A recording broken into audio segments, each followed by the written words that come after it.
ये भागवत का पहला श्लोक है। क्या लिखा है इसमें?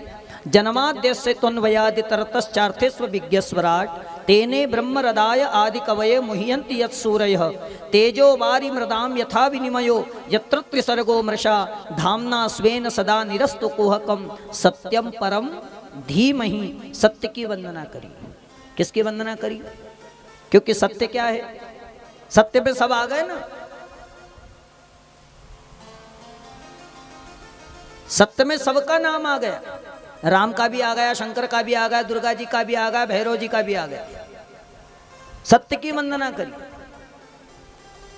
क्योंकि सत्य क्या है? बोले सत्य है राम का नाम। इसलिए कहा जाता ना राम नाम सत्य है। जरा जोर से बोलो राम नाम। हाँ, डरते काहे को? आज तो थोड़ी जब मरी जाए तब बोल दो। ये जीते जी तुमको समझना है कि राम नाम सत्य है। हाँ, जीते जी नहीं बोलोगे तो फिर उठावनिया बोलोगे कि राम नाम सत्य है। मैं जीते जी तुम नहीं बोले तो फिर तुमको जो उठा करके ले जाएंगे ना वो बोलेंगे कि राम नाम। इसलिए जीते जी तुमको समझ। सत्य क्या है? बोले राम का नाम है। सत्य क्या है? बोले सत्यम शिवम सुंदरम सत्यमेव जयते। और ये मैं नहीं कहता, गोस्वामी तुलसीदास जी ने लिखा है रामायण में कि धर्म न दूसर सत्य समान आगम निगम पुराण बखाना। धर्म न दूसर सत्य समान आगम निगम पुराण बखाना। सत्य के समान कोई धर्म नहीं है, इसलिए सत्य की वंदना करी भागवत में। इसलिए ध्यान रखना, भागवत में सबसे पहले किसी देवी देवता को प्रणाम नहीं किया, भागवत में सबसे पहले सत्य को प्रणाम किया। किसको प्रणाम किया? क्योंकि सत्य टिकेगा, बाकी सब मिटेगा। केवल सत्य ही टिकता है मेरे भाई, बाकी सब खत्म हो जाता है।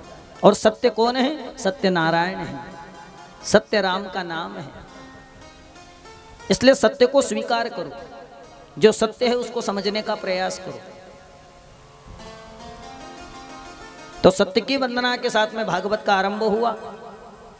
व्यास जी ने भागवत की कथा को कहा, गणेश जी ने लिखा। व्यास विरचिता गणेश लिखिता महाभारते पुण्य कथा। भागवत की कथा हुई पूरी। गणेश जी ने भागवत की कथा को लिख दिया। व्यास जी बड़े प्रसन्न हुए कि जो ज्ञान भगवान नारायण ने ब्रह्मा को दिया था, ब्रह्मा ने नारद को दिया, नारद ने मुझे दिया। अब ये भागवत का ज्ञान मैं किसे दूं? क्योंकि अब मेरे बाद भी इस ज्ञान को कोई प्रचार प्रसार करने वाला चाहिए ना। ये ज्ञान मैं किसे प्रदान करूं? तो व्यास जी के पुत्र हैं जिनका नाम है शुकदेव। क्या नाम है? शुकदेव। अच्छा, शुकदेव कहाँ हैं? बोले शुकदेव जी व्यास जी के पुत्र जरूर हैं, लेकिन वो घर छोड़ करके चले गए जंगल में, और जंगल में जाकर के समाधि लगा करके बैठ गए, क्योंकि वो जीवन के सत्य को जानते हैं। इसलिए व्यास जी के पुत्र शुकदेव जंगल में समाधि लगा करके बैठे हैं। क्योंकि कथा ऐसी आती है भागवत में कि जब शुकदेव जी का जन्म हुआ और शुकदेव जी की उम्र हो गई 16 साल की, तो 16 साल की उम्र में शुकदेव जी घर छोड़ करके जंगल की ओर जाने लगे। और जब शुकदेव जी घर छोड़ करके जंगल की ओर जाने लगे तो व्यास जी उनको आवाज लगा रहे हैं, बेटा रुक जाओ, कहाँ जा रहे हो? हाँ?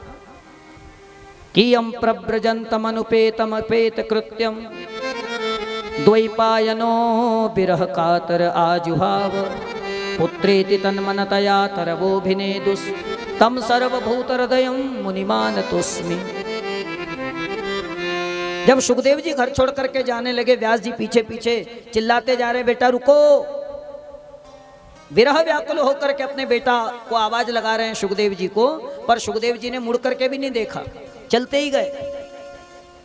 कहा जाता है कि जिस रास्ते से सुखदेव जी जा रहे थे, पीछे पीछे वेद व्यास जी अपने बेटा को आवाज लगाते जा रहे थे, उसी रास्ते किनारे एक नदी थी। नदी में कुछ महिलाएं नहा रही थी। सुखदेव जी निकल करके गए, उन स्त्रियों को लज्जा नहीं आई, लेकिन जैसे ही पीछे पीछे व्यास जी पधारे, व्यास जी को देख करके उन स्त्रियों ने लज्जा करी, तो व्यास जी रुक गए। बेटा सुखदेव तो रुकता नहीं है, जाने दो उसको, लेकिन मुझे इन माताओं से बात करना है। हाथ जोड़ करके व्यास जी ने उन स्त्रियों से कहा कि मेरा नौजवान बेटा इधर से निकल करके गया, तुमको शर्म नहीं आई, तुमको लज्जा नहीं आई? मैं तुम्हारी बाप की उम्र का, मुझे देख करके तुम लज्जा करती हो, शर्म करती हो?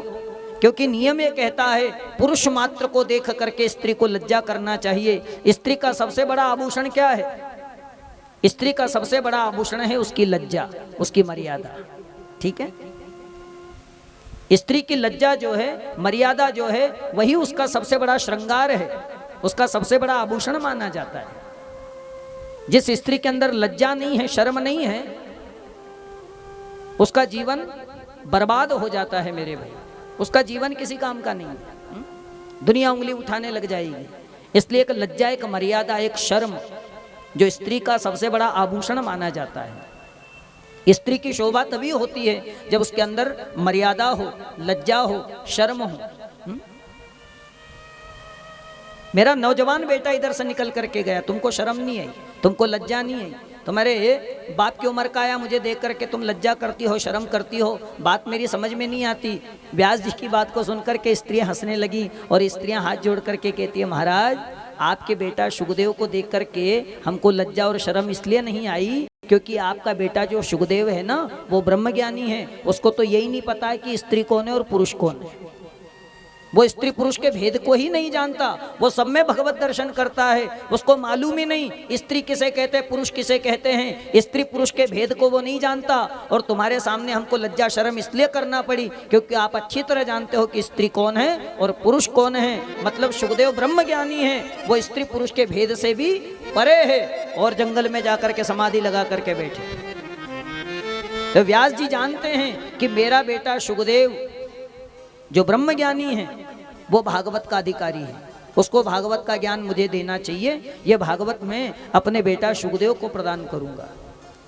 लेकिन फिर एक मन में प्रश्न आया कि अगर ये भागवत का ज्ञान अगर मैंने अपने बेटा शुकदेव को दे दिया ना, तो दुनिया के लोग ये कहेंगे कि बाप ने लिखी छोराक दे दी। पिता की संपत्ति पर बेटे का अधिकार होता है, पिता के हर चीज पर बेटे का अधिकार। तो व्यास जी ने भागवत लिखी और अपने बेटा शुकदेव को सुना दी, दे दी उसको। नहीं नहीं, शुकदेव से योग्य है कि नहीं, शुकदेव भागवत का अधिकारी है कि नहीं, ये भागवत का ज्ञान उसके लायक है कि नहीं। क्योंकि कहा जाता है ज्ञान ऐसे को दीजिए जामे ज्ञान समाए, ज्ञान दिया बंदर को तो घर बया का जाए। ज्ञान ऐसे को देना चाहिए जो आपकी बात को समझे, जो आपकी बात का आदर करे।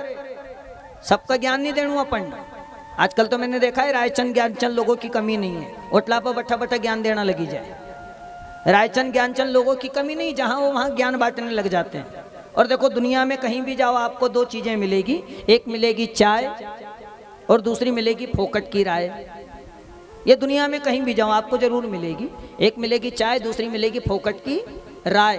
रायचंद और ज्ञानचंद लोगों की कमी नहीं है, पर ज्ञान उसको देना चाहिए जो आपकी बात का आदर करे, जो आपकी बात का सम्मान करे।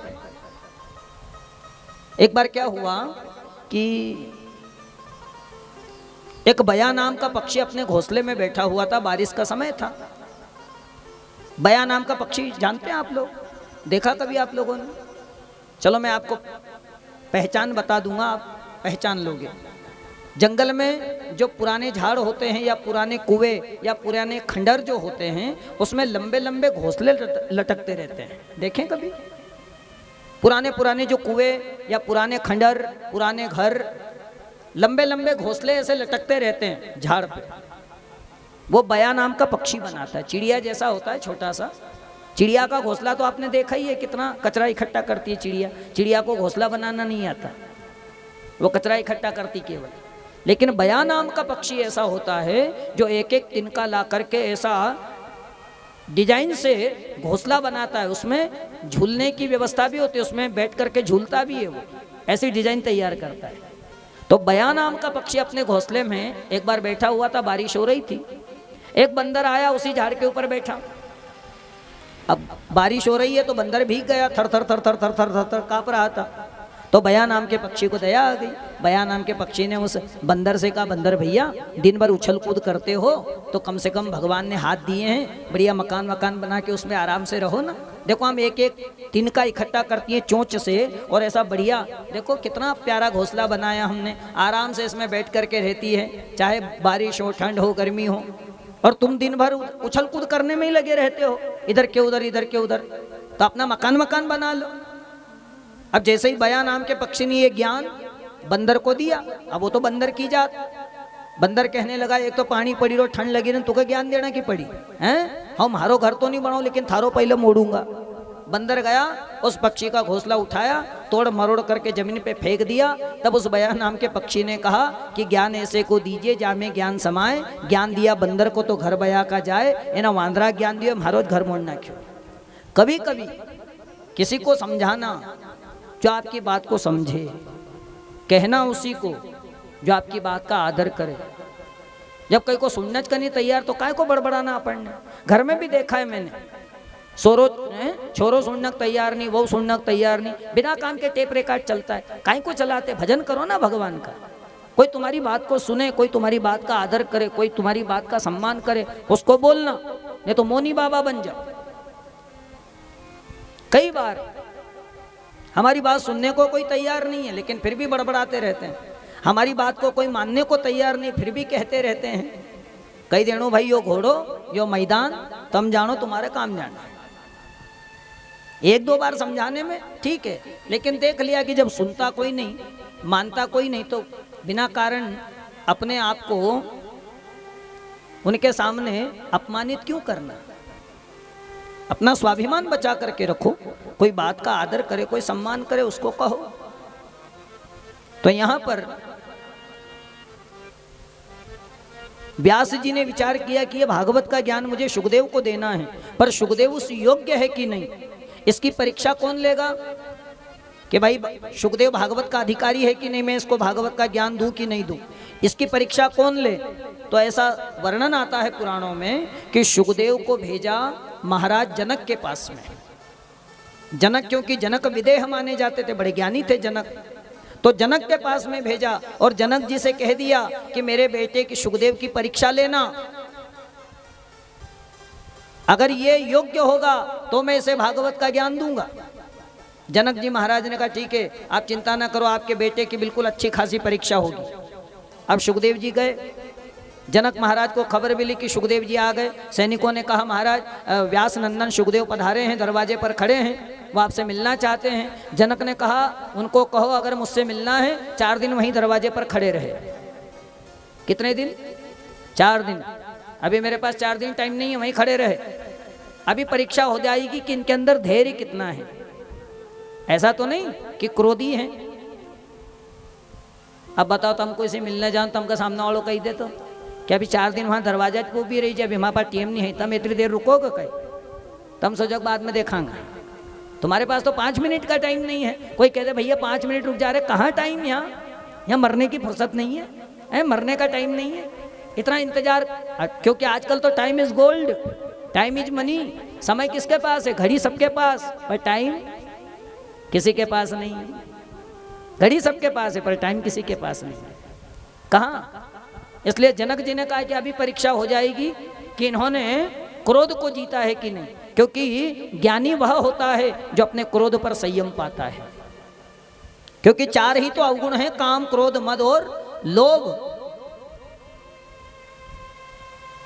भाई 4 ही अवगुण हैं और 4 ही गुण हैं, काम क्रोध मद लोभ। ये 4 अवगुण हैं जो पतन की ओर ले जाने वाले हैं, और 4 ही गुण माने जाते हैं, धर्म अर्थ काम और मोक्ष।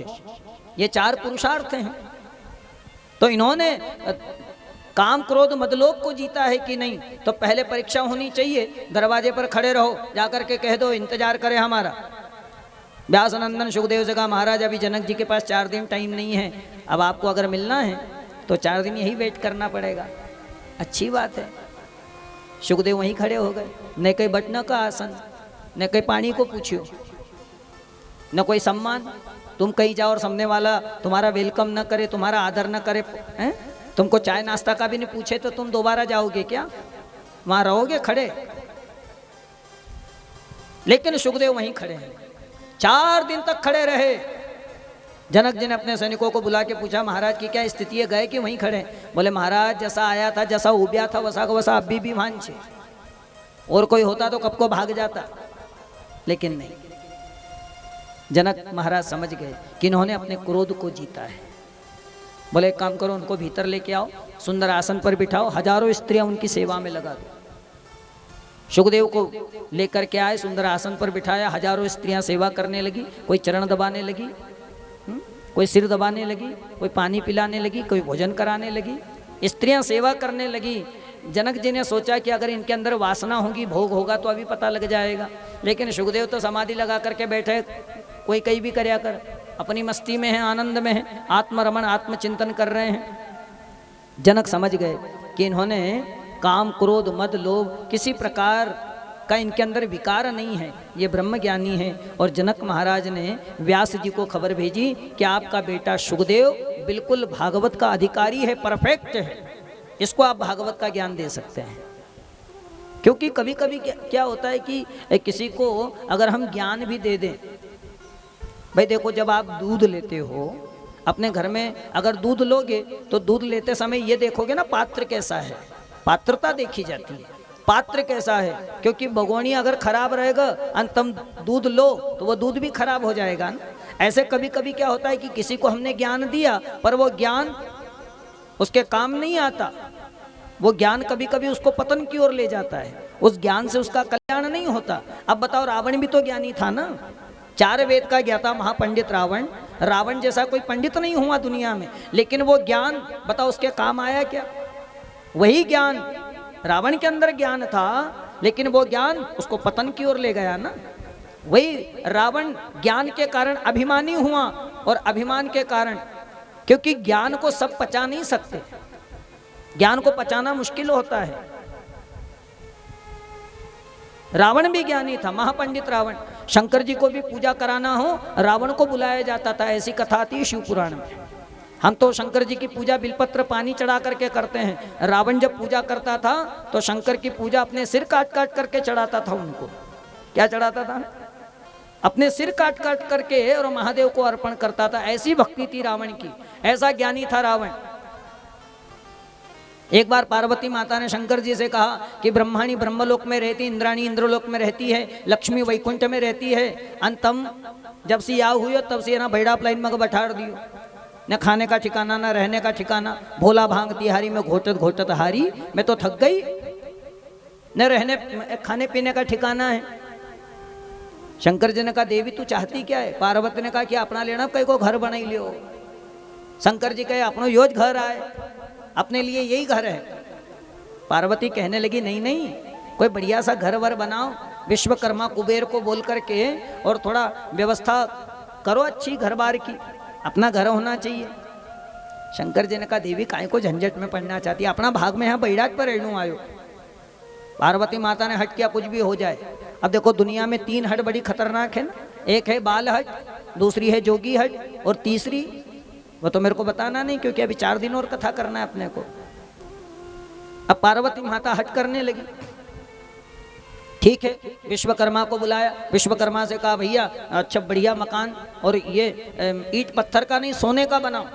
अब विश्वकर्मा ने भगवान की आज्ञा पा करके कुबेर के खजाने से धन लिया, सोना चांदी, और बढ़िया मकान तैयार किया। अब जब मकान बनाया तो मकान की वास्तु पूजा कराना पड़ती है, हवन पूजा कराना पड़े ना। जब नया मकान बनाते हैं वास्तु पूजा होती है, बिना वास्तु के मकान की शुद्धि नहीं होती।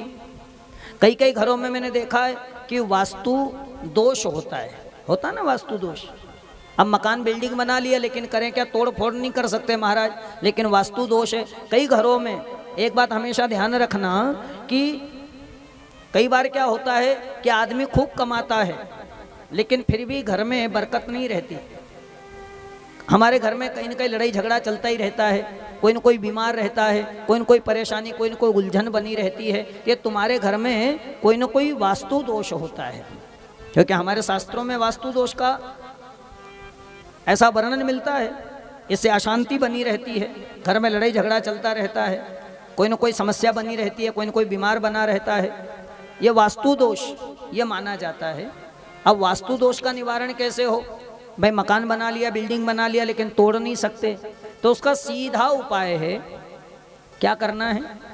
अगर तुमको ऐसा लगता है कि तुम्हारे घर में अशांति है, तुम्हारे घर में ऐसी कोई दिक्कत है, तुम्हारे घर में ऐसी कोई परेशानी है, कोई बीमार रहता है तो एक काम करो, काम्या सिंदूर लेना, गाय का घी लेना और उसके द्वारा अपने घर का जो मुख्य द्वार है उस पर 9 अंगुल का स्वस्तिक चिन्ह बनाना। क्या बनाना? सातिया, वो भी सीधा, उल्टा नहीं। और कितने अंगुल का होना? 9 अंगुल का, मतलब 9 इंच का होना। उसका जो प्लस है ना, उसकी लंबाई चौड़ाई कितनी होना? 9-9 इंच की। इससे आपके वास्तु दोष का निवारण होगा। मुख्य द्वार पर भी बना दो, घर में भी बना दो, पूजा का स्थान है वहाँ भी बना दो, रसोई घर है वहाँ भी बना दो। और रोज अपने घर में सुबह शाम देशी कपूर जलाओ। क्या जलाना? एक इतनी बड़ी बट्टी लेना और देशी कपूर, उसकी धूप अपने पूरे घर में जला करके देना। तो इससे तुम्हारे कई तरह के रोगों का निवारण होगा, कई तरह की जो विकृतियां हैं वो तुम्हारे घर की दूर हो जाएगी। इससे वास्तु दोष का निवारण होता है, ये शास्त्र का प्रमाण है। 9 अंगुल का स्वस्ति अपने घर में मुख्य द्वार पर बना दो, घर में भी बना दो और रोज सुबह शाम कपूर की धूप जो है, कपूर जो है रोज अपने घर में जलाया करो। इससे वातावरण भी शुद्ध होगा और कई तरह के वायरस जो हैं वो भी तुम्हारे घर से भाग जाएंगे, कई तरह के दोष जो हैं वो भी दूर हो जाएंगे। अब उस समय रावण महापंडित शंकर जी ने कहा भाई मकान बना लिया, पूजा कराना है, पूजा किसको बुलाए? अब उस समय पंडित रावण है तो रावण को बुलाया।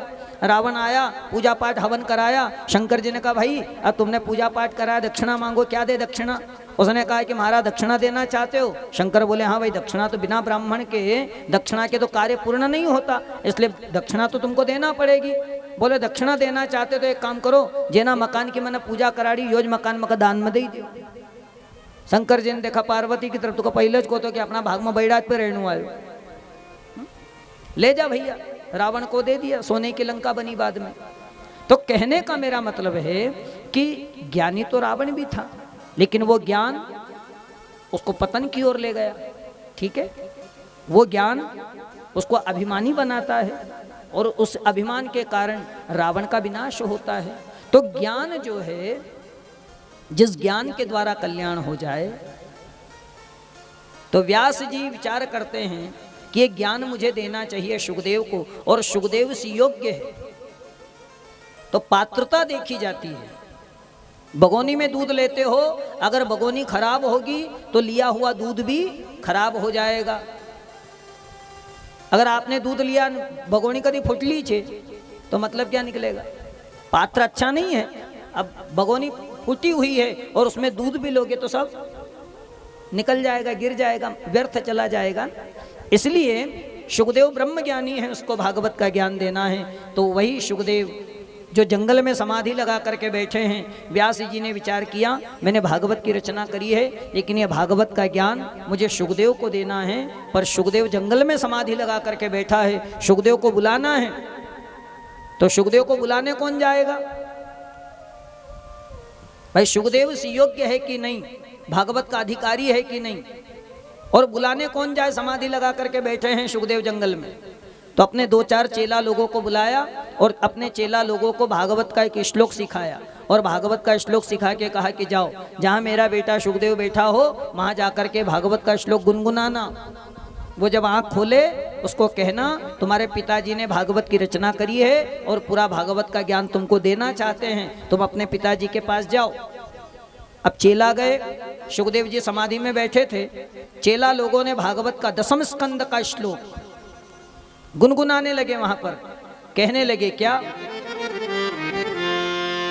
कि बरहा पीड़म नटवर वपु कर्णयो कर्णिकारम बिभ्रद्वासः कनक कपिशम वैजयंतीं च माला किरंध्राण वेणोरदर सुदया पूरयन गोपवृंदै वृंदारण्यम स्वपदरमणम प्राविशद गीत कीर्ति। व्यास जी के जो चेला हैं वो सुखदेव जी के सामने खड़े होकर के भागवत के 10वें स्कंद का श्लोक पढ़ने लगे।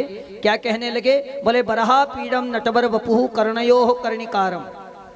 भगवान कितने सुंदर हैं, भगवान की सुंदरता का वर्णन किया यहाँ पर। बरहा पीड़म, आपीड़ का मतलब होता है मोर मुकुट। भगवान किसका मुकुट पहनते हैं? मोर का। मोर पंख धारण करते ना अपने माथे पर। भगवान वृंदावन में रहे तब तक भगवान ने कभी सोना चांदी का मुकुट पहना नहीं। भगवान जब तक वृंदावन में रहे भगवान ने कभी सिला हुआ कपड़ा पहना नहीं। भगवान जब तक वृंदावन में रहे भगवान ने अपने पांव में कभी चप्पल जूता पहना नहीं। इसलिए भगवान किसका मुकुट धारण करते हैं? बोले मोर पंख का, मोर मुकुट धारण करते हैं, कोई सोने चांदी का नहीं। कर्णयोः कर्णिकारम, कानों में कुंडल किसके हैं? कोई सोने चांदी के नहीं। कर्णयोः कर्णिकारम, कनेर के जो फूल होते हैं ना लंबे लंबे पीले वाले, वो कनेर के फूल के कुंडल। क्योंकि भगवान का जो श्रृंगार है वो फूलों से किया जाता है, इसलिए भगवान का नाम क्या है? बनवारी। क्या नाम है? बनवारी। फूलों से सजी रहे हैं श्री वृंदावन बिहारी, और साथ सज रही है वृषभानु की दुलारी, और साथ सज रही है वृषभानु की दुलारी। फूलों से सज रहे हैं श्री वृंदावन बिहारी। आज भी वृंदावन में फूल बंगला सजाया जाता है, भगवान का फूलों से श्रृंगार किया जाता है। भगवान को फूलों से बड़ा प्यार है, इसलिए उनका नाम ही बनवारी है या बनमाली है, जो वन में रमण करते हैं। तो यहाँ पर कहा कि भगवान अपने माथे पर मोर मुकुट धारण करते हैं, कानों में कनेर के फूल के कुंडल पहनते हैं, गले में वैजंती माला सुशोभित तो होती है। परमात्मा वृंदारण्यम सुपदरणम प्राविशद गीत कीर्ति ही, वेणु का निनाद करते हुए, बांसुरी बजाते हुए भगवान गौ माता की सेवा करने के लिए वृंदावन में रमण करते हैं। ऐसे सुंदरता का वर्णन किया। कितने प्यारे लगते हैं गोपाल, कितने सुंदर लगते हैं भगवान। ऐसी सुंदरता का वर्णन जब किया, मन करता है बस देखते ही रहे उनको। ठाकुर जी की ऐसी सुंदरता। अब बताओ, जिसकी रचना इतनी सुंदर, वो कितना सुंदर होगा। जिसने दुनिया बनाई है, बनाने वाला कितना सुंदर होगा। मन करता है कि जिधर छुपे हैं उधर उनको देखते रहें। आइए आप लोग भी मेरे साथ भाव से गाएंगे। कन्हैया तुम्हें एक नजर देखना है, कन्हैया तुम्हें एक नजर देखना है। जिधर तुम छुपे हो, जिधर तुम छुपे हो उधर देखना है। कन्हैया तुम्हें एक नजर देखना है।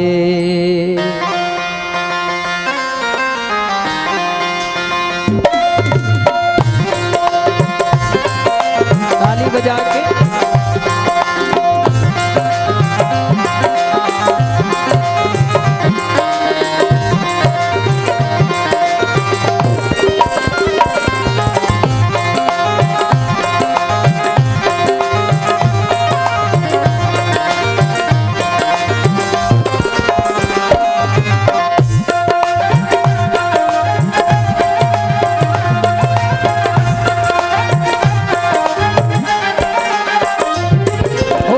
जिधर तुम छुपे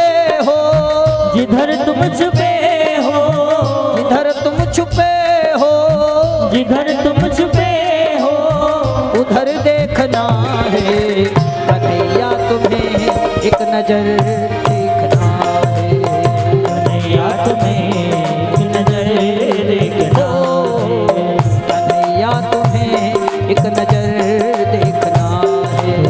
कन्हैया तुम्हें एक नजर देखना है। ओ जिधर तुम छुपे हो, जिधर तुम छुपे हो, जिधर तुम छुपे हो, जिधर तुम छुपे हो उधर देखना है।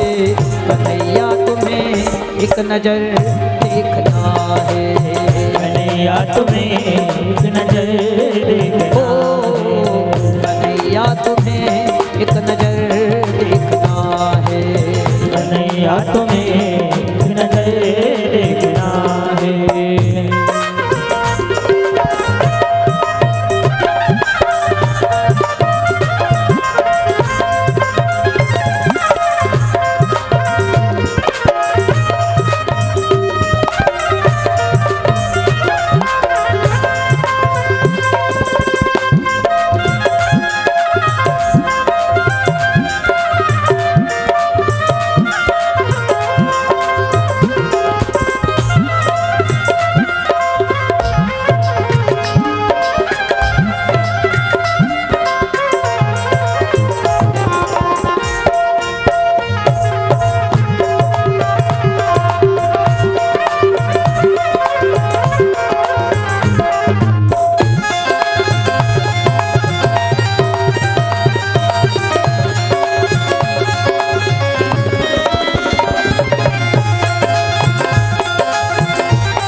अगर तुम हो दीनों की आहों के आशिक, अगर तुम हो दीनों की आहों के आशिक, अगर तुम हो दीनों की आहों के आशिक, अगर तुम हो दीनों की आहों के आशिक, हमें अपनी आहों का, हमें अपनी आहों का, हमें अपनी आहों का, हमें अपनी आहों का असर देखना है। कन्हैया तुम्हें एक नजर देखना है। कन्हैया तुम्हें एक नजर देखना है। कन्हैया तुम्हें एक नजर देखना है। कन्हैया तुम्हें एक नजर देखना है।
बोलो माँ के बिहारी लाल की जय हो। विदुर भीलनी के जो घर तुमने देखे, विदुर भीलनी के जो घर तुमने देखे, विदुर भीलनी के जो घर तुमने देखे, विदुर भीलनी के जो घर तुमने देखे, हमें भी तुम्हारा, हमें भी तुम्हारा, हमें भी तुम्हारा हो हमें भी तुम्हारा कर देखना है। कन्हैया तुम्हें एक नजर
कन्हैया तुम्हें एक नजर देखना है,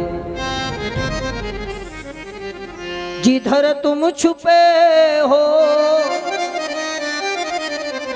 जिधर तुम छुपे हो उधर देखना है, कन्हैया तुम्हें एक नजर देखना है। सुखदेव जी के सामने भगवान की सुंदरता का वर्णन किया कि बरहा पीड़म नटवर वपु कर्णयो कर्णिकारम बिभ्रद्वा सह कनक कपिशम वैजयंतीं च माला किरंध्राण वेणो रधर सुधया पूरयन गोप वृंदैः वृंदारण्यम स्वपदरमणम प्राविशद गीत कीर्ति। भगवान की सुंदरता का वर्णन किया कि भगवान कितने सुंदर लगते हैं, वृंदावन में रमण करते हैं। और जैसे ही भगवान की सुंदरता का वर्णन किया, सुखदेव जी समाधि में थे, समाधि खुल गई और आंख खोल करके सुखदेव जी ने जो सामने व्यास जी के चेला लोग खड़े थे ना, उनसे कहा भैया जरा आगे सुनाओ, तुमने तो एक ही श्लोक सुनाया, हमको हमको और सुनना है, थोड़ा आगे सुनाओ। चेला बोले महाराज हमको यत्रो जाओ, तुमको ज्यादा सुनना है तुम्हारे पिताजी के पास जाओ। ऐसे 18,000 श्लोक हैं। कितने हैं? 18,000 श्लोक। हमको तो एक आता, वो हमने तुमको सुना दिया। अब ज्यादा सुनना है, तुम्हारे पिताजी तुमको पूरा भागवत का ज्ञान दे देंगे, चले जाओ उनके पास। सुखदेव जी ने फिर आंख बंद कर ली। सुखदेव जी सोचने लगे नहीं जाना। क्यों? हो सकता है पिताजी जबरदस्ती मेरे को किसी भी बहाने से घर बुला ले और शादी वादी करवा दे, क्योंकि हम तो घर छोड़ करके भाग आए थे। जबरदस्ती किसी भी बहाने से बुला करके और शादी वादी करवा देंगे, और वैसे भी हमको शादी के झंझट में पड़ना नहीं है, क्योंकि मैंने देखा है शादी के पहले आदमी गुलाब का फूल होता है, बाद में गोभी के फूल जैसी हालत हो जाती है। रेता फूल ही है, पर अधिकतर ऐसा ही होता ना, शादी के पहले आदमी गुलाब का फूल होता है, बाद में गोभी के फूल जैसी हालत होती है। शादी के बाद जो पहला साल होता है उसमें पति बोलता है पत्नी सुनती है, दूसरे साल पत्नी बोलती है पति सुनता है, तीसरा साल लगा कि फिर दुई बोलन पड़ोसी सुने। इसमें झंझट में कौन पड़ना चाहे? इसलिए सुखदेव जी नेत्र बंद करके बैठ गए, नहीं जाना भैया, नहीं सुनना भागवत की कथा। और कोई सुंदर होगा तो अपने लिए होगा, अपने को क्या लेना देना। दुनिया में बहुत सुंदर लोग पड़े हैं, सुंदरता की कमी है क्या दुनिया में? दुनिया में कई सुंदर लोग पड़े हैं। इसलिए सुखदेव जी नेत्र बंद करके वापस बैठ गए। चेला व्यास जी के पास आए। व्यास जी ने कहा क्या हुआ, मेरा बेटा सुखदेव नहीं आया? बोले महाराज आपने हमको भागवत का श्लोक सिखाया, हमने सुनाया, उसने आंख खोली, उसने कहा आगे सुनाओ। अब तुमने एक सिखाड़ियो तो हमको, अब हमको ज्यादा आता नहीं तो सुनाएंगे कैसे? अब हमने सुना दिया, हमने कहा जाओ तुम्हारे पिताजी ने ऐसे 18,000 भागवत के श्लोक बनाए हैं, पर सुखदेव जी ने तो नेत्र बंद कर ली, वो आना नहीं चाहते। व्यास जी ने कहा चलो कम से कम भागवत के एक श्लोक ने सुखदेव की समाधि तो खोल दी, सुखदेव को जगा तो दिया। एक काम करो, अब मैं तुम्हें दूसरा श्लोक सिखाता हूँ, अब ये श्लोक सुनाना, और मुझे पक्का भरोसा है कि अब मेरा बेटा सुखदेव दौड़े दौड़े आएगा मेरे पास भागवत का ज्ञान लेने के लिए। फिर 10वें स्कंद का दूसरा श्लोक सिखाया और चेला लोग फिर गए। फिर सुखदेव जी वहां बैठे थे समाधि लगा करके, चेला उनके सामने खड़े हो गए और भागवत का दूसरा श्लोक गुनगुनाने लगे। अब क्या कहते हैं कि अहो बकीयम स्तन कालकूटम जिगांसया पायददप्य साध्वी लेभे गतिम धातृचिताम तथोन्यम कंबा दयालु शरणम ब्रजे। दूसरे श्लोक में, पहले श्लोक में भगवान की सुंदरता का वर्णन किया, ठीक है, और दूसरे श्लोक में बोले, दूसरे श्लोक में भगवान की करुणा का वर्णन किया कि भगवान कितने दयालु हैं, कितने करुणा के सागर माने जाते हैं, कितने भक्तों पर अनुग्रह और कृपा करने वाले माने जाते हैं। अच्छा ये बताओ भगवान की कृपा किस पर होती है? क्योंकि जा पर कृपा राम की होई ता पर कृपा करें सब कोई। भगवान मिलते किसको हैं? भगवान कृपा कर, क्योंकि वो तो करुणा के सागर हैं, कृपालु हैं, दयालु हैं, ठीक है।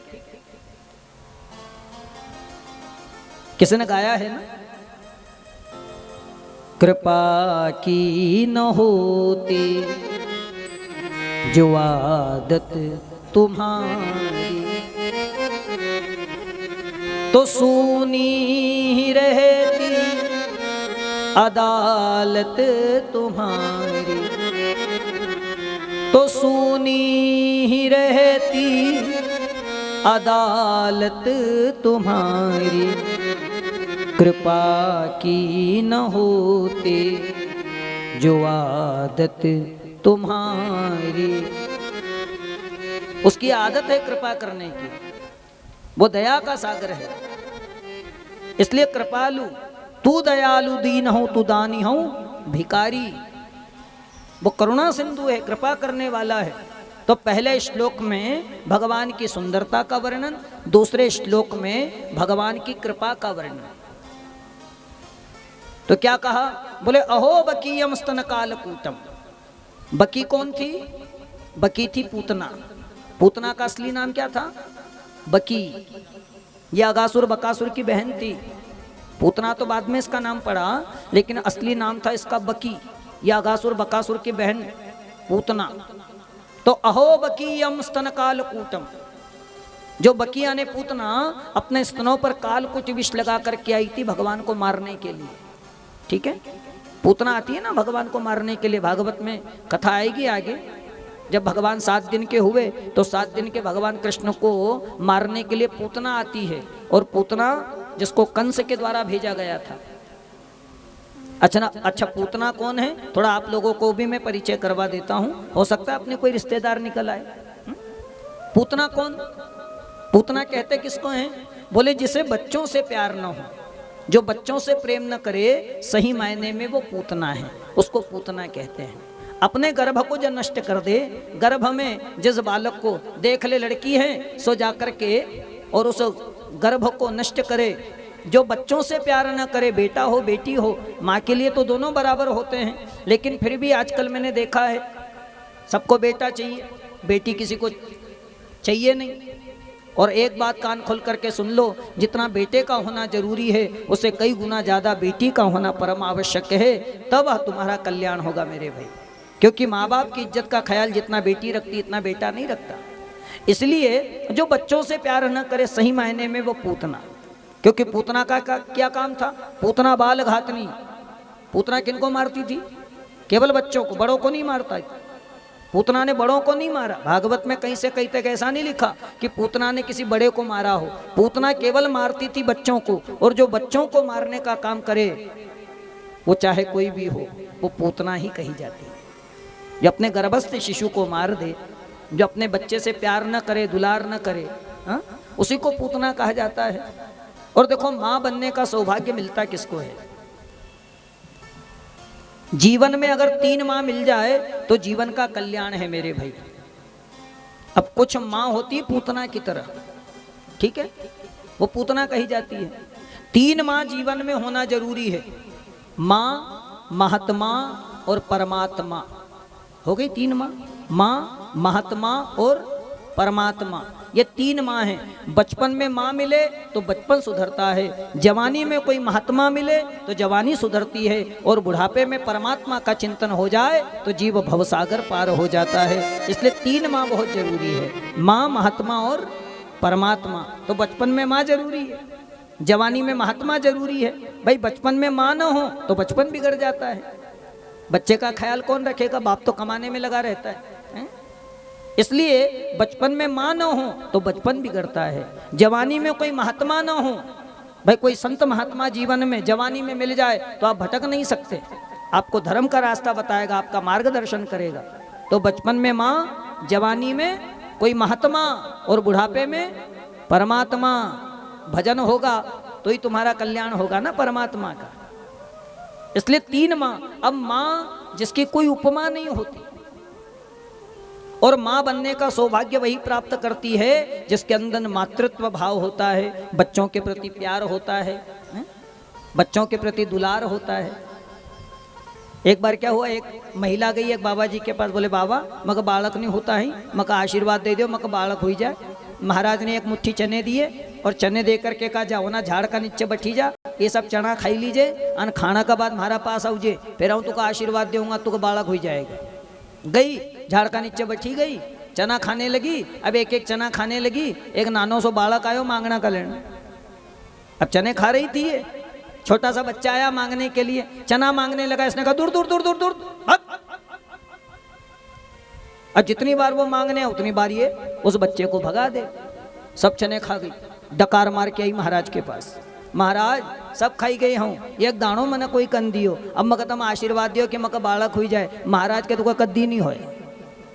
अरे महाराज कैसी बात करते, पहले तुम कह रहा था कि चना खाई ना हो जाए फिर आशीर्वाद दूंगा। बोले वो सब देख ही रो, तो एक नानो सो बालक थारे पास बार बार मांगना ही रो तो अंतों का बार बार भगाड़ी रही थी। माँ तो वह होती है जो मुंह का निवाला भी अपने बच्चों को खिला देती है। तू कैसी माँ है, तेरे अंदर ममत्व नहीं, तेरे अंदर करुणा नहीं, तू भला माँ कैसे बनेगी। माँ तो वही बन सकती है ना जिसके अंदर ममत्व होता है, जिसके अंदर करुणा होती है, जिसकी कोई उपमा नहीं होती, वो माँ कहलाती है। तो अहो बकीयम स्तन कालकूटम, जो पूतना अपने स्तनों पर कालकुट विष लगा करके आई थी भगवान को मारने के लिए, लेकिन भगवान ने क्या किया, भगवान ने उसी पूतना को मोक्ष दिया, उसी पूतना को सदगति दी। आई थी मारने, लेकिन उसी पूतना को भगवान ने नरक नहीं दिया, क्योंकि अहो बकीयम स्तन कालकूटम जिघांसया पादत प्रसाद्भि लेभे गतिम धातृचितम तथन्यम कंबा दयालु शरणम ब्रजेम।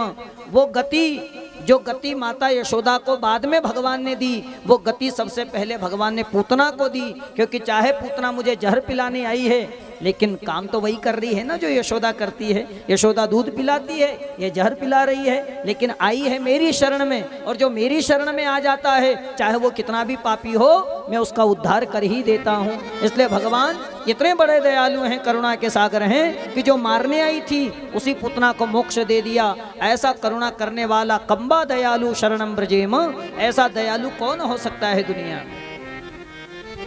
जैसे ही वर्णन किया, सुखदेव जी की आंखें खुल गई। सुखदेव जी ने कहा सुनो ओ भैया, क्या प्यारा वर्णन किया तुमने, और सुनाओ आगे। चेला बोले महाराज हमको इतरो जाओ, तुमको ज्यादा सुनना है, तुम्हारे पिताजी के पास जाओ, ऐसे 18,000 श्लोक भागवत के बने हैं। अब तो सुखदेव से रहा नहीं गया कि जो इतना सुंदर है और इतनी करुणा करने वाला दया का सागर है, उसकी कथा तो मुझे बिल्कुल सुनना चाहिए। और सुखदेव दौड़ पड़े। आज कृष्ण ने, मानो कृष्ण के चरित्र ने सुखदेव के मन को आकर्षित कर लिया है। क्योंकि कृष्ण का मतलब क्या होता है, कृष्ण का अर्थ क्या होता है, कर्षति जीवानाम चित्तम इति कृष्ण। जो सबके मन के चित्त को अपनी ओर आकर्षित करता है, वो दुनिया में कृष्ण के नाम से जाना जाता है। जो आकर्षित करे, जो सबके मन और चित्त को अपनी ओर खींच ले, इसलिए उसको कृष्ण कहा गया है। राम किसे कहते हैं, बोले राम उसे कहते हैं जो सब में रमण करता है। राम का अर्थ क्या होता है, यस्मिन हृदय रमन्ते स राम, जो सब में रमण करे वो राम, और जो सबके मन को आकर्षित करे वो कृष्ण है। भाई सब में रमण करने वाले को ही राम कहा जाता है ना। अच्छा ये बताओ, कोई मर जाता है अपन का ही कमाने कि भाई ये काम का ही नहीं है, राम नहीं है, असुद कमान। या कोई मर जाता है क्या बोलते, भाई वह काम कहीं नहीं राम है, असो थोड़ी कान के काम शंकर जी नहीं है, कि भैरू बाबो नहीं है, दुर्गा माता नहीं है, ऐसा बोलते क्या, क्या बोलते हैं भाई वह काम राम नहीं है। जो रमण करने वाला है वो निकल गया। अच्छा उठा करके ले जाते तब भी यही बोलते हैं ना, राम नाम सत्य है। तुमने कभी सुना कि कोई ऐसा कहे दुर्गा का नाम सत्य है, शंकर जी का नाम सत्य है, कि भैरू बाबा का नाम सत्य है, ऐसा बोलते क्या। क्योंकि रमण करने वाले को राम कहा जाता है। जो सब में रमण करता है वो राम है, और जो सबके मन को आकर्षित करता है वो कृष्ण है। सुखदेव से रहा नहीं गया, सुखदेव दौड़े दौड़े चले हैं अपने पिता व्यास जी के पास। किस देवता ने मेरा दिल चुरा लिया, तन की खबर ना रही, तन की खबर ना रही, मेरे मन को चुरा लिया।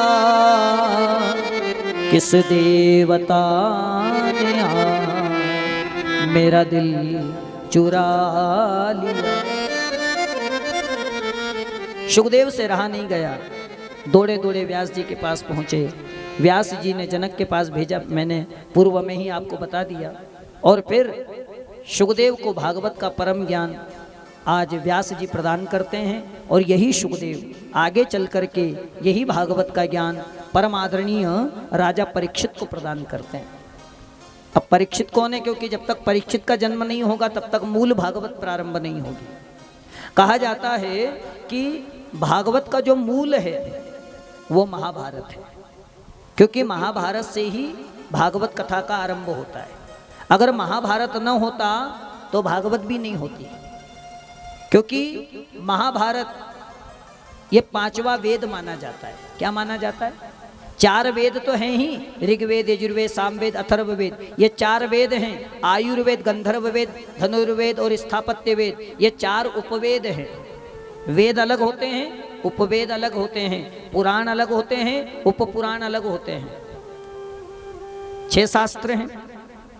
तो 4 वेद, ऋग्वेद, यजुर्वेद, सामवेद, अथर्ववेद, लेकिन पंचम वेद अगर किसी को माना जाता है तो वो माना जाता है महाभारत को। और महाभारत के अंतर्गत ही भागवत ये पंचम वेद के रूप में, इसलिए आरती में कहते हैं पंचम वेद निराला। क्या है? पंचम वेद है, क्योंकि महाभारत से ही भागवत कथा का उदय होता है ना। ये 5वां वेद माना जाता है। पंचम वेद भागवत महाभारत के अंतर्गत, तो महाभारत से ही भागवत कथा का उदय हुआ। महाभारत नहीं होता तो भागवत भी होने वाली नहीं थी। इसलिए परमादरणीय सूत जी शौनकादिक ऋषियों को महाभारत के अंतर्गत भागवत में प्रवेश दिलाते हैं कि परीक्षितोत्तराजर्षे जन्म कर्म विलापन। परीक्षित के जन्म के बाद ही मूल भागवत का आरंभ होता है, जहां से मूल भागवत की कथा प्रारंभ होती है। अब महाभारत, क्योंकि ये इतिहास माना जाता है। हमारे 2 इतिहास है, एक है रामायण, एक है महाभारत। रामायण और महाभारत, इसमें जो घटनाएं घटी है वो पहले काल में ये सब हो चुका है। जो रामायण में लिखा है वो पहले हो गया है, महाभारत में जो लिखा है वो पहले हो गया है। तो महाभारत का महायुद्ध हुआ, सारी दुनिया जानती है। अच्छा, पर एक बात मेरे को बड़ा आश्चर्य होता है कि लोग अपने घर में महाभारत नहीं रखते। रामायण रखेंगे, गीता रखेंगे, भागवत रखेंगे, महाभारत नहीं रखते। रखते हैं क्या? कई घरों में देखा मैंने, बोले महाभारत नहीं रखना, महाभारत रखने से घर में लड़ाई झगड़ा होता है, इसलिए महाभारत नहीं रखते। एक जगह हूँ कथा वाचना को, तो एक डोकरी मग महाभारत दान करना। बोले महाराज ये महाभारत तम ले जाओ, तम का दान करूँ। मन को माए तूज वाच्या कर। डोकरी कहे नहीं नहीं, जेना दिन से महाभारत मारा घर आई वना दिन से एक दिन वांधो नहीं गयो, एक दिन खाली नहीं गयो, रोज लड़ाई झगड़ा होता है, इसलिए महाराज ये महाभारत तम तमरा घर ले जाओ। मन को माए मतलब यह महाभारत तुम का दान कर, यह हूँ हमारा घर ले जाओ, मतलब थारा घर बंद होए और हमारा घर ले जाओ, हमारा घर शुरू होए। कई लोगों की ऐसी मानसिकता महाभारत। मैं निवेदन करूंगा महाभारत को घर में रखो, पढ़ो, क्योंकि महाभारत में जो ज्ञान आपको मिलेगा वो दुनिया के किसी ग्रंथ में नहीं मिल सकता। भागवत का मूल है महाभारत, इसलिए महाभारत को घर में रखने में, पढ़ने में कोई बुराई नहीं है, लेकिन मानसिकता बना ली है कि महाभारत घर में नहीं रखते।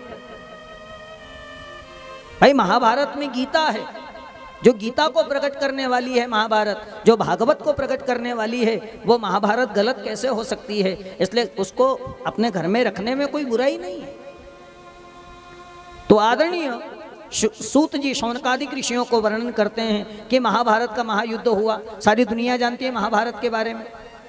और मैं भी आपके सामने महाभारत की चर्चा करूंगा नहीं, क्योंकि लड़ाई झगड़ा की कौन बात करे। अपने को तो यहाँ प्रेम की कथा करना है, भगवान की कथा करना है, लड़ाई झगड़े की कथा तो करना नहीं है। लेकिन महाभारत का जो युद्ध का कारण है वो क्या है? भाई महाभारत क्यों हुआ? महाभारत के वैसे कई कारण माने जाते हैं, जिसमें दुर्योधन का अभिमान, धृतराष्ट्र का पुत्र मोह, दुर्योधन का अहंकार था, धृतराष्ट्र का पुत्र मोह था, भीष्म की प्रतिज्ञा थी और द्रौपदी के अपशब्द थे, इसलिए महाभारत हुआ। द्रौपदी ने कह दिया था ना, अंधे की औलाद अंधी होती है, अंधस्य पुत्र अंध, ऐसा दुर्योधन का अपमान किया था, इसलिए महाभारत हुआ। ये समझ लें कि दुर्योधन का अहंकार, दुर्योधन का अभिमान, भगवान समझाने गए थे दुर्योधन को कि भैया 5 पांडवों को पूरा राज्य दे दे, पूरा राज्य नहीं दे तो आधा राज्य दे दे, आधा राज्य नहीं दे तो कम से कम 5 गांव उनके हवाले कर दे, 5 भाई हैं 5 गांव दे दे। लेकिन दुर्योधन ने कह दे भगवान आप 5 गांव की बात करते हैं, मैं तो सुई की नोक रखी जाए ना, इतनी जमीन भी 5 पांडवों को देने वाला नहीं, बिना युद्धेन केशव, बिना युद्ध के संभव नहीं। अब बताओ जेकर भगवान समझावना गया हो तो भी नहीं अक्कल आई हो, उस आदमी का कल्याण हो सकता है क्या? भगवान समझाने गए फिर भी उसमें अकल नहीं आई, ज्ञान नहीं आया, इतना अभिमानी अहंकारी। तो कहीं ना कहीं महाभारत के कई कारण, तो जैसे ही महाभारत का महायुद्ध हुआ, क्या हुआ कि यदा मृधे कौरव संजयाना वीरेश्वथो वीरगतिंगतेषु ब्रकोदरा विद्यगदाभिमर्श भग्नोरुदंडे धतराष्ट्रपुत्रे। सूत जी कहते हैं कि जब दुर्योधन के सारे भाई मारे गए, केवल दुर्योधन बचा, ये 100 भाई थे। अच्छा एक बात और बता दूं आपको, ये पांडव थे ना, ये भी कौरव थे, ठीक है, ये सब एक ही वंश था इनका, कुरु वंश, ये थे सब कौरव, पांडव भी कौरव थे, लेकिन पांडु के बेटा होने से इनको पांडव कहा गया। थे तो सब कौरव, सब भाई भाई के लड़के थे ना, एक ही वंश था इनका कौरव वंश, सब कुरु वंश के थे, लेकिन पांडु के बेटा होने से इनको पांडव कह दिया। तो दुर्योधन विचार करता मेरे सारे भाई मारे गए, दुर्योधन व्याकुल हो गया, 5 पांडवों में एक का भी बाल बाका नहीं हुआ है? मैं कहाँ जाऊं, क्या करूं, किम करोमि को गच्छामि कौम्बा शरणमाश्रय, मैं कहाँ जाऊं क्या करूं। रोता हुआ अपनी माँ के पास गया, माँ गांधारी बैठी हुई थी, गोद में सिर रख करके दुर्योधन रोने लगा। माता गांधारी ने पूछा रोता क्यों है? दुर्योधन ने कहा क्या बताओ, मेरे सारे भाई मारे गए, मैं अकेला बचा, कोई मेरी मदद करने वाला नहीं, मुझे महाभारत के युद्ध में जीतना है, लेकिन 5 पांडवों का बाल भी बाका नहीं कर पाया, मैं क्या करूं माँ, समझ में कुछ आता नहीं। माता गांधारी ने कहा तू चिंता मत कर, तुझे युद्ध में जीतना है तो एक काम कर, सवेरे 4 बजे नहा धो करके मेरे पास आ जाना, और जब मेरे पास आए तो शरीर पर एक भी कपड़ा पहन करके मत आना, नग्नावस्था में आना। क्यों? बोले मैंने अपने आंखों पर पट्टी बांध के रखी है, क्योंकि गांधारी अंधी नहीं थी, उसने केवल पट्टी बांध के रखी थी। और आपकी जानकारी के लिए बता दूं कि गांधारी माता जगदम्बा की बड़ी उपासना करती थी, ये माता जगदम्बा की बड़ी उपासक थी गांधारी,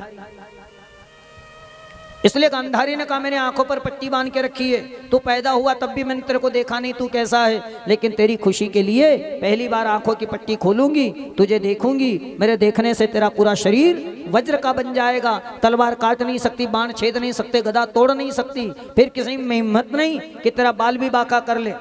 दुर्योधन को रात भर नींद नहीं आई, सवेरे नहा धो करके नंगा होकर के जाने लगा। अब जिस रास्ते से दुर्योधन जा रहा था उसी रास्ते से सामने से भगवान आ गए, क्योंकि भगवान को तो चिंता लगी, भगवान तो जानते हैं, इसलिए भगवान सामने से आ गए। दुर्योधन ने प्रणाम किया, भगवान ने कहा सुनो सवेरे सवेरे कहाँ, और वो भी हैं, कहाँ जा रहे हो? दुर्योधन ने कहा अपनी माँ से मिलने जा रहे हैं। अरे भले आदमी माँ से मिलने जा रहा है नंगा होकर के, कोई अपनी माँ से नंगा होकर के मिलने जाता है क्या? बोले हमारी माँ ने हमको ऐसे ही बुलाया है।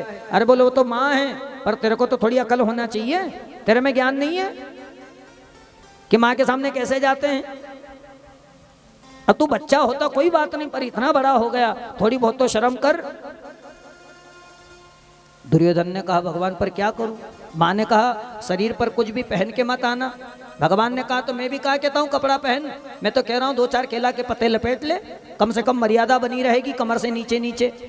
अब भगवान इसको केला के पत्ते लपटा देते हैं। दुर्योधन गया माँ के पास, माता गांधारी का बेटा आ गया? बोले हाँ आ गया, मैंने जैसा कहा था वैसा ही आया। बोले हाँ, और जैसे ही आंखों की पट्टी खोली ऊपर से नीचे तक देखा, अब ये दादो केला का पत्ता लपटी नहीं हुआ, कमर से नीचे नीचे।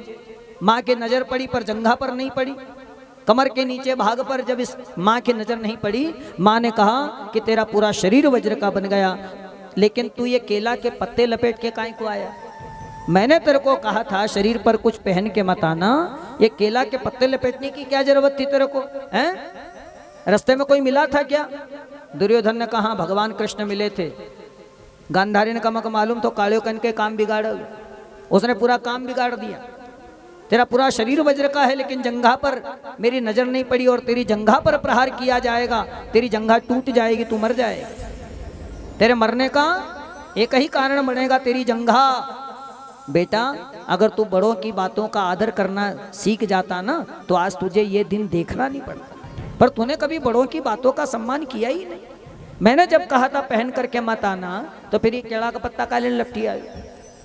तूने कभी बड़ों की आदर, बड़ों की बातों को तूने कभी सुना ही नहीं। और एक बात हमेशा ध्यान रखना, जीवन में भागवत कथा के माध्यम से मैं आप लोगों से निवेदन करूंगा कि सबसे झूठ बोलना, पर 3 लोगों से झूठ कभी मत बोलना, ठीक है। कोई भी मन की बात जो किसी को नहीं बता सकते, इन 3 लोगों के सामने बताओ। जो किसी को नहीं कह सकते वो इन 3 लोगों को कहना चाहिए, इनसे कभी झूठ भी नहीं बोलना। जो मन की बात है, जो भी सच्चाई है, वो इनके सामने स्पष्ट रूप से रख देना चाहिए। कौन 3 व्यक्ति हैं? बोले पहली है माँ, दूसरे हैं महात्मा और तीसरे हैं परमात्मा। इन 3 लोगों के सामने झूठ नहीं बोलना और इनसे कोई बात छुपाना भी नहीं। पहली है माँ, कोई भी बात कोई का नहीं कह सकता। जो बात हम अपने बाप को भी नहीं बता सकते वो अपनी माँ से कहो। माँ के सामने कभी झूठ नहीं बोल। माँ से झूठ बोला दुर्योधन तो मरना पड़ा ना उसको। अब माँ ने कहा था कि नंगा होकर के आना, शरीर पर कुछ पहन के मत आना, ये केला का पत्ता लपटी कोई चीज हो। माँ ने पूछा कि मैंने जैसे कहा था वैसा ही आया, पर झूठ बोल दिया। बोले नहीं क्यों केला का पत्ता लपटी आया? तो माँ से झूठ बोला दुर्योधन, मरना पड़ा उसको। महात्मा से झूठ बोला किसने? बोले महात्मा से झूठ बोला कर्ण ने। महाभारत में कथा आती है कर्ण की कि कर्ण जो है एक बार परशुराम जी के पास गया शिक्षा लेने के लिए। अब परशुराम जी का नियम था कि वो केवल ब्राह्मणों को शिक्षा देते हैं। तो कर्ण ने सोचा कि हम क्षत्रिय और परशुराम जी ब्राह्मणों को शिक्षा देते हैं, इसलिए कर्ण ने क्या किया, जनवई लटकाई ली, माथे पे चंदन लगा लिया, धोती कुर्ता पहन के पहुंच गया। बोले हम भी पंडित जी हैं, हम भी ब्राह्मण हैं, हमको शिक्षा दो। परशुराम जी ने ब्राह्मण समझ करके कर्ण को ज्ञान दे दिया। अस्त्र शस्त्र का पूरा ज्ञान कर्ण को मिला। एक बार गुरु महाराज परशुराम कर्ण की गोद में सिर रख करके विश्राम पा रहे थे। इतनी देर में एक छोटा सा कीड़ा कर्ण को काटने लगा, रक्त निकलने लगा, खून निकलने लगा, बड़ी पीड़ा होने लगी। लेकिन कर्ण ने सोचा गुरु महाराज मेरे गोद में सिर रख करके सोए हैं, अगर मैंने कुछ किया तो इनकी निद्रा में खलल होगा, इसलिए बैठा रहा। वो कीड़ा काटता रहा और बहुत सारा रक्त निकलने लगा। जब परशुराम जी की नींद खुली और उन्होंने देखा कि कर्ण के तो जंघा से खून निकल रहा है, इतना खून बह गया कीड़े के काटने से। परशुराम जी ने कहा सच्ची सच्ची बता तू है कौन? मुझे नहीं लगता तू ब्राह्मण है, क्योंकि ब्राह्मण इतना सहन कर ही नहीं सकता, उसमें इतनी सहन शक्ति है ही नहीं कि कीड़ा काटे और खून बहने लगे। क्योंकि ब्राह्मण जो होता है ना, नरम दिल का होता है, उसके अंदर कठोरता नहीं होती, वो इतनी पीड़ा सहन नहीं कर सकता। और तूने पीड़ा सहन करी है, मतलब तू ब्राह्मण नहीं है। तू बता है कौन? हाथ जोड़ करके कर्ण ने कहा मैं क्षत्रिय हूं, मैंने आपसे झूठ बोला, मुझे आपसे शिक्षा लेनी थी, इसलिए मैं ब्राह्मण का रूप बना करके आ गया आपके सामने। परशुराम जी ने कहा कि सुन, तूने मेरे से शिक्षा तो ले ली, लेकिन झूठ बोल कर के शिक्षा ली है, तूने मुझसे बात को छुपाया है, तूने झूठ बोला है मेरे से। इसलिए कर्ण मैं तुझे श्राप देता हूं कि मैंने तुझे अस्त्र शस्त्र का ज्ञान दिया है, पर यह ज्ञान उस दिन तेरे किसी काम नहीं आएगा जिस दिन तुझे सबसे ज्यादा इस ज्ञान की जरूरत पड़ेगी। तेरे जब जीवन में प्राणों का संकट आ जाएगा, सबसे ज्यादा जरूरत तुझे अस्त्र शस्त्र की जरूरत पड़ेगी, उस समय तेरा ज्ञान नष्ट हो जाएगा। और वही हुआ। कर्ण के रथ का पहिया जब फंस जाता है, निकालने के लिए जाता है, कर्ण अपनी शक्तियों को याद करता है। अर्जुन सामने रथ लेकर के खड़ा हो गया मारने के लिए कर्ण को, अपनी शक्तियों को याद करने लगा, लेकिन कर्ण को कुछ भी याद नहीं आया, क्योंकि अपने गुरु से इसने झूठ बोला था और परशुराम जी का श्राप था। तो माँ से झूठ बोला दुर्योधन, मरना पड़ा। महात्मा से झूठ बोला कर्ण ने, मरना पड़ा। और परमात्मा से झूठ कौन बोला? बोले परमात्मा से झूठ बोला साधु नाम का वैश्य।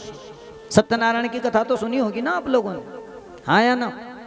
अच्छा ये बताओ, सत्यनारायण की कथा कौन से पुराण की कथा है? जो बताएगा उसको 5 पैसा नगद इनाम। सत्यनारायण की कथा कौन से पुराण की कथा है? अरे महाराज हमका काय मालूम, हमका मालूम रहतो तो तुमका काय लेने बुलाऊता? हाँ या ना? हम ही पंडित बन जाते हैं ना। और वैसे भी कथा में हम जाते का, हम तो प्रसाद के समय जाते हैं। प्रसाद बटा तब जावां, अपन कथा बता कौन सुने? सत्यनारायण की जो कथा है ये स्कंद पुराण की कथा है। कौन से पुराण की है?